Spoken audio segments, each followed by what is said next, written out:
In this video, I use wooden thimbles, but I recommend getting the plastic ones that nest into each other. I'll put a link in the comments. So there's really one move that you have to master in order to do thimble magic, and that's the thumb palm.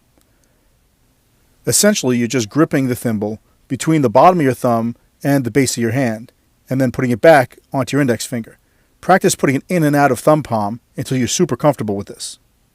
To do this basic vanish, you're going to put the thimble into thumb palm under the cover of your other hand, and then you'll straighten your finger back out without the thimble on it as you move your hand away, and it'll look as though it vanished. Practice these moves over and over until you can do them in sync to make it look seamless.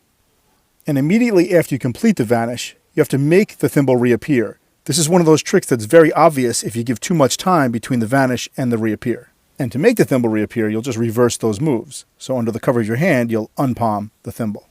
Now this next vanish definitely takes a lot of practice, but it is well worth it. It will blow their minds if you execute it perfectly.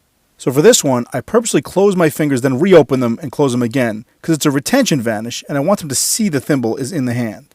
Also, I make sure it's way up at the end of my hand here, not down at the other side, which really reinforces that there's no way I could have gotten that thimble out of this side of my hand, which is exactly what I'm doing. I'm just going to slip my finger out with the thimble on it, put it into thumb palm quickly, and then open my hands, and it looks as though it stayed in my other hand. Start by practicing this move many times without even closing your fingers. Just putting the thimble in your hand, pulling it out, and palming it. Once you're completely comfortable with this move, and you could do it without even thinking about it, then start closing your fingers lightly over your other hand. You want to leave enough room so that you can easily slip your finger out without the thimble getting stuck in your hand. To do the color changing thimbles, you'll use two different thimbles on two different fingers. And under the cover of your hand, you'll pull one finger back and put the other finger out as you show it. And then as you pull back, you'll switch them back, making it appear as though the thimble changed colors. To do the jumping thimbles, you're going to put one on each of your first three fingers like this. Now display your fingers, and then as you lift them up, you're going to curl your index finger back, put your ring finger out, and then as you lift up, switch them back again, and it'll appear as though the thimbles are just jumping from finger to finger. You could also do this same move with a single thimble on your middle finger, making it look like it's jumping back and forth.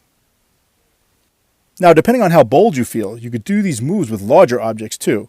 Check out this jumbo thimble. And don't worry if I'm flashing a little bit in this video. In real life, no one's ever going to catch that tiny little flash of a move. You could even use this move to do an object through the table move, something like this.